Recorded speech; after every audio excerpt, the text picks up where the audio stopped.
ठंड के मौसम में अगर आपको भी जो है गर्भधारण रुकता है, जब आपको भी प्रेगनेंसी होती है, तो इन 5 से 6 जगहों पे पेन ज़रूर से ज़रूर होते हैं। फ्रेंड्स, होता क्या है कि जो ठंड होती है, जब जैसे कि ठंड बढ़ रही है और आपने कभी जो है ये महसूस किया है कि आप कभी कहीं गिरे हुए हो या फिर कभी कहीं आपको चोट वगैरह लगी है, तो जो कमर में पेन होता है, वो कमर में पेन आपको ऊपर वाले साइड में बैक पेन होता है। ये चीज़ आप थोड़ा-सा नोटिस करिएगा, बैक पेन होता है, लेकिन जब आपको प्रेगनेंसी हो जाती है, तो ये जो कमर में पेन होता है, वो थोड़ा-सा बैक पेन यानी कि लोअर कम नीचे होता है, यानी कि लोअर में होता है। कमर में ही पेन होता है, लेकिन लोअर में पेन होता है। तो अगर आपको भी ऐसा फीलिंग आ रही है पीरियड मिस होने से पहले, क्योंकि पीरियड मिस होने से पहले बहुत सारी महिलाओं को ये क्यूरियोसिटी जाग जाती है कि अभी मेरा पीरियड मिस नहीं हुआ है, लेकिन कुछ ऐसे मुझे लक्षण दिखाई दे दें जिसको कि मैं देख के ये अंदाज़ा लगा लूँ कि मुझे अब प्रेगनेंसी हो चुकी है। तो कमर में पेन जो होते हैं ना, वो नीचे वाले साइड में पेन अगर आपको हो रहे हैं, ऊपर नहीं, नीचे, तो समझना है कि आपको गर्भधारण हो चुका है। या फिर गर्भ जो दूसरा आपको लक्षण दिखाई देगा, दूसरी जगह आपको पेन होगा, वो पेन होगा आपका जो पेट है, पेट में। देखो फ्रेंड्स, जब आपको प्रेगनेंसी हो जाती है, ब्लोटिंग होने लगती है, दर्द महसूस होने लगता है, गैस कॉन्स्टिपेशन बनने लगता है, क्योंकि फ्रेंड्स जो आपका विंटर का सीज़न होता है ना, विंटर के सीज़न में ये सारी समस्याएँ आपको दिखने लगती हैं, क्योंकि जो विंटर होता है, विंटर के सीज़न में आपको जो आपके घर में और लोग हैं ना, उनसे आपका इम्यूनिटी थोड़ा वीक हो जाता है।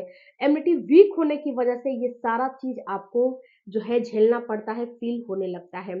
तो आपको अगर गैस, कॉन्स्टिपेशन बन रहे हैं, तो भी आपको समझना है कि आपको गर्भधारण हो चुका है, गैस बन रहे हैं, कॉन्स्टिपेशन हो रहे हैं, ब्लोटिंग की समस्या हो रही है, तो आप इसका अंदाज़ा लगा सकते हो कि आपको गर्भधारण हो चुका है। इसके साथ-साथ फ्रेंड्स, जो अगला सिम्पटम्स दिखाई देगा वो होगा कि अन्य जो आपके घर के सदस्य हैं, उनसे आपको कहीं ज़्यादा आपको ठंड लगने लगेगी। आपकी इम्यूनिटी वीक हो गई है, इम्यूनिटी वीक होने की वजह से आपको लेथार्जी, थकान और ठंड बहुत ज़्यादा आपको फ़ील होने लगेगा और आपके घर में जो सदस्य हैं, उनसे कहीं ज़्यादा आपको फ़ीवर वगैरह महसूस होने लगेगी। आपकी जो बॉडी है ना, गर्माहट आपकी बॉडी में महसूस होने लगेगा। क्योंकि इस समय टेम्परेचर थोड़ा-सा आपकी बॉडी का थोड़ा हाई हो जाता है और बढ़ने की वजह से जब टेम्परेचर बढ़ता है तो आपकी बॉडी में ऑटोमेटिक जो है गर्माहट आपको फ़ील होने लगती है, महसूस होने लगती है। तो जब आपकी बॉडी में गर्माहट फ़ील होगी, आपको महसूस होने लगेगा कि हाँ, मुझे प्रेगनेंसी हो गई, क्योंकि इस समय आपकी जो प्रोजेस्टेरोन हार्मोन है, एचसीजी हार्मोन है, आपकी बॉडी में बने हुए हैं, जिससे कि ये सारा लक्षण आपको फ़ील होने लगता है। इसके बाद आपको जो अगला आपको लक्षण महसूस होगा, फ्रेंड्स, आपको विंटर के सीज़न में बहुत जल्दी-जल्दी आपको प्यास भी लगने लगेगी। बहुत जल्दी-जल्दी आपको प्यास की फ्रीक्वेंसी बढ़ जाएगी। आपको प्यास की फ्रीक्वेंसी बढ़ी हुई फ़ील होने लगेगी और इधर यूरिन की भी फ्रीक्वेंसी बढ़ जाएगी। प्यास की फ्रीक्वेंसी विंटर में तो ऐसे किसी को प्यास लगता नहीं है, लेकिन आपको पर्टिकुलर प्यास लगने लगेगा। क्यों लगने लगेगा? क्योंकि आपको प्रेगनेंसी हो चुकी है और प्यास तो बढ़ेगी ही बढ़ेगी, उसके साथ यूरिन भी बढ़ जाएगी।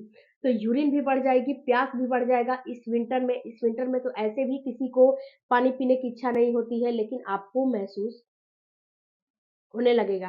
तो समझना है कि गर्भधारण हो चुका है। जो अगला आपको लक्षण दिखाई देगा है, भूख में भी बढ़ोतरी महसूस आपको होने लगेगा। अगर आपको भूख में बढ़ोतरी महसूस हुआ है, तो भी आप समझ लें कि आपको प्रेगनेंसी हो चुकी है। वैसे भी फ्रेंड्स, जो विंटर होता है, विंटर में ऑटोमेटिक भूख लगने लगती है।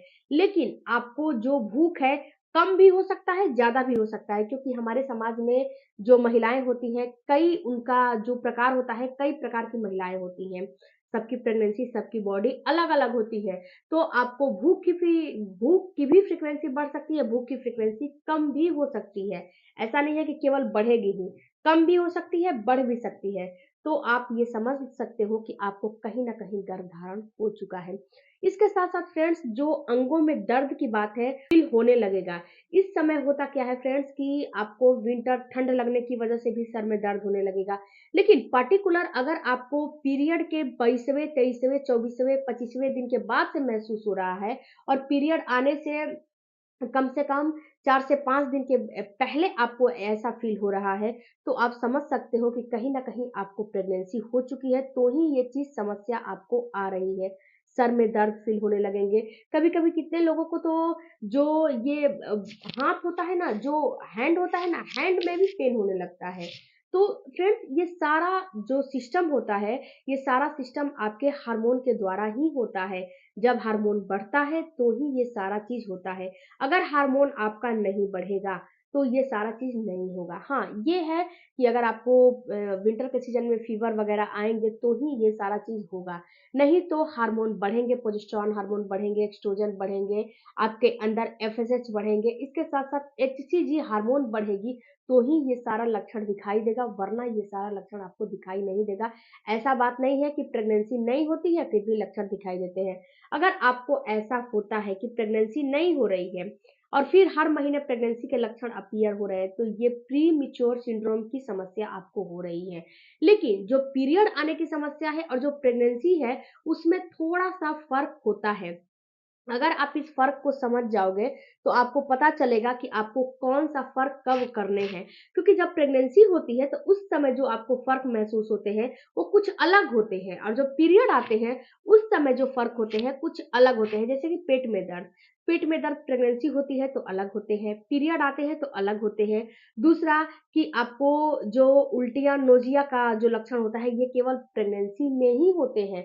आपको पीरियड में नहीं होते हैं। हाँ, गैस कॉन्स्टिपेशन बनेगा तो उस समय होगा उसकी बात अलग है। लेकिन आप ऐसे सोचोगे कि हमें पीरियड में लक्षण महसूस हो, उल्टियाँ होना, नोज़िया होना, वोमिटिंग होना तो उसमें नहीं होते हैं। उसके बाद फ्रेंड्स मेन जो लक्षण होते हैं वो होते हैं आपको पीरियड का मिस होना।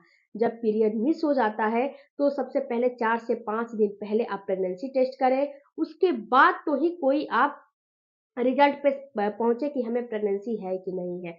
दूसरा चीज़ फ्रेंड्स कि अगर आप पीरियड मिस होने से पहले आप ये अंदाज़ा लगाना चाहते हो कि आपको प्रेगनेंसी है कि नहीं है, तो एक काम आप कर सकते हो। वो काम क्या है? वो है बीटा एचसीजी का टेस्ट कराओ। आप किसी भी डॉक्टर के पास जाओ और वहाँ पे बोलो कि हमें बीटा एचसीजी का टेस्ट कराना है। डॉक्टर आपको ब्लड टेस्ट होता है, डॉक्टर आपको वहाँ पे लैब में चेक करा देंगे और वहाँ पे जब बीटा एचसीजी का जो टेस्ट कराओगे, अगर ये बीटा एचसीजी बढ़ा हुआ महसूस होगा या फिर पॉजिटिव आएगा, तो ये बता देगा कि आपको प्रेगनेंसी है कि नहीं है। अगर नेगेटिव है तब तो प्रेगनेंसी नहीं है, पॉजिटिव है तो प्रेगनेंसी है। या फिर आप जो है अपना जो टेस्ट कराए हो किसी भी डॉक्टर से आप दिखाओगे, तो वहाँ पे डॉक्टर आपको बिल्कुल एग्ज़ैक्ट बता देंगे कि प्रेगनेंसी है कि नहीं है। अगर प्रेगनेंसी रहेगी तो जो बीटा एचसीजी का टेस्ट होता है ना, वो बिल्कुल पार्टिकुलर सही रिज़ल्ट दिखाता है। क्योंकि जो बीटा एचसीजी प्रेगनेंसी के हार्मोन होते हैं, सबसे पहले आपके ब्लड में बनते हैं, ब्लड में बन के उसके बाद ब्लड से छन के आपके यूरिन में जाते हैं। तो यूरिन में आते-आते थोड़ा-सा लेट हो जाता है और जो ब्लड में होता है वो तुरंत आपको डिटेक्ट हो जाता है और यूरिन में जब प्रेगनेंसी टेस्ट किट से चेक करते हो तब उसमें वो पार्टिकुलर दिखाता है और ब्लड में तुरंत दिखा देता है। तो आपकी मर्ज़ी आप कैसे क्या करना चाहते हो, मैं तो एडवाइस यही दूँगी कि थोड़ा-सा वेट कर लो, इतना पैसा क्यों खर्च करना? थोड़ा-सा वेट कर लो, वेट करने के बाद जो रिज़ल्ट है वो आपके पास आ जाएगा। तो आप थोड़ा-सा हाइपर कम हो और टेंशन कम लें, आपको ज़रूर प्रेगनेंसी हो जाएगी। मिलती हूँ अगले वीडियो में, इस वीडियो से रिलेटेड अगर का कोई भी आपकी क्वेश्चन होगा